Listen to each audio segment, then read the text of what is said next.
करण्यासाठी समोरासमोर आले. अनेक शस्त्रास्त्र युद्ध झाली. रावण संपत नव्हता. शेवटी विभीषणानं प्रभू रामांना सांगितलं, हे भगवंत, रावणाच्या बेंबीत अमृत कुपी आहे. या अमृत कुपीचा भेद झाला तरच रावण संपेल. प्रभू रामांनी अचूक सरसंधान केलं. रावणाच्या बेंबीचा भेद घेतला आणि पडला. जगत जेता रावण धारातीर्थी पडला.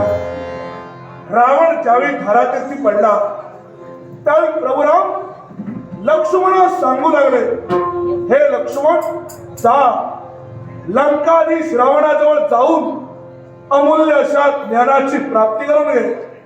त्यावेळी लक्ष्मण विचारू लागला, हे प्रभो, रावण हा पापी आहे.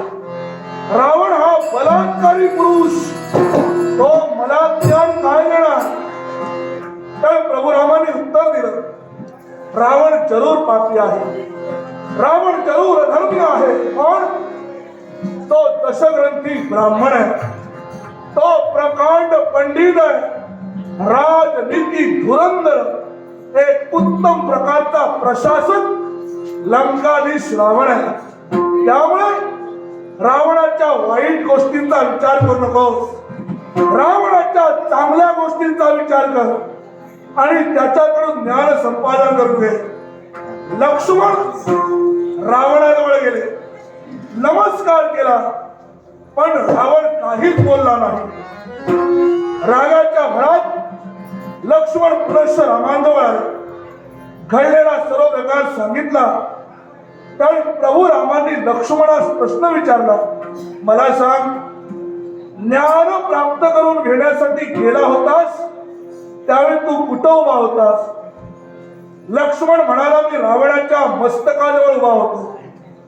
प्रभू राम म्हणाले, हेच तुझं चुकलं. कारण ज्ञान देणारा कोणी असू द्या, तो आपला गुरु असतो. आणि ज्ञान प्राप्त करून घेणारा शिष्य हो. ज्ञान प्राप्त करून घेताना शिष्यानं गुरुच्या मस्तकाजवळ नाही, गुरुच्या पायाजवळ उभं राहायला.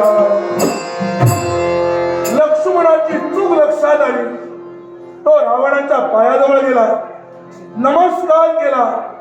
त्यावेळी धारातीर्थी पडलेला रावण बोलू लागला.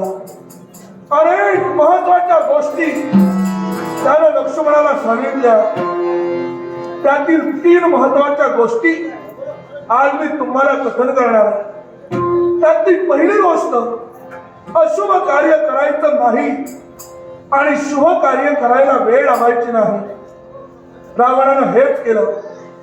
सीतामाईचं चौर्यकर्म करणं हे अशुभ काम रावणाकरवी घडलं आणि प्रभू रामांना शरण येणं या शुभ कामासाठी रावणाला वेळ लावला म्हणून तो संपला. दुसरी गोष्ट, शत्रूला कधीही कमी समजायचं नाही. ही चूक रावणानं केली. रावणानं काय विचार केला? रामा समवेत ही माकडं आहे. ही माकडं माझं काय वाकडं करतील या भ्रमात रावण राहिला. शेवटी अखंड कपी सेनेने रावणाच्या सैन्यात धूळ चालली. तिसरी अतिशय महत्वाची गोष्ट, कितीही आपल्या जवळची व्यक्ती असू द्या, आप्त इष्ट सगळा सोयरा मित्र मानलेला असू द्या नाही तर रक्ताचा असू द्या, कितीही आपल्या जवळची व्यक्ती असली तरी त्या व्यक्तीला आपल्या बाबतीत असणारं कोणतंही गुपित सांगायचं नाही. ही चूक रावणानं केली.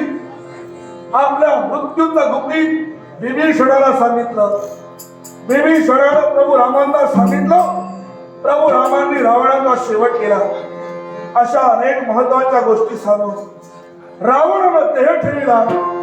सीतामाईची मुक्तता झाली. प्रभू राम अयोध्येत आले. प्रभू राम राजा झाल्यानंतर त्यांच्या जीवनात काय काय घडलं हे उद्याच्या दिवशी मी तुम्हाला सांगणार आहे. त्यामुळे याच वेळी याच ठिकाणी उद्या सुद्धा सर्वांनी उपस्थित राहायचं आहे आणि उर्वरित रामकथेचा आस्वाद घ्यायचा आहे. आजच्या दिवसाचा शेवट, आजच्या कथेचा शेवट राम नाम स्मरणानं माझ्या समवेत तुम्ही प्रत्येकानं करायचं आहे. प्रत्येकानं हाताला टाळी वाजवायची आहे आणि मुखात राम नाम स्मरण. हे कशासाठी? जी लहान लहान मुलं आहेत त्यांनी आपल्या उज्ज्वल शैक्षणिक भवितव्यासाठी, ज्या सौभाग्यवती स्त्रिया आहेत त्यांनी आपल्या अखंड सौभाग्यासाठी, इतरत्र सर्वांनी पुरुष मंडळींनी आपल्या कुटुंबाच्या कल्याणासाठी, सुदृढ आरोग्यासाठी माझ्या समवेत प्रत्येकानं राम नामस्मरण करायचं आहे. टाळी वाजवून ज्यावेळी ब्रह्मनाद आपण निर्माण करू त्या नादातून जो पवित्र नाद निर्माण होईल तो नाद कोणता? नादातून या नाद निर्मितो श्रीराम जय राम जय जय राम. नादातून या नाद निर्मितो श्रीराम जय राम जय जय राम.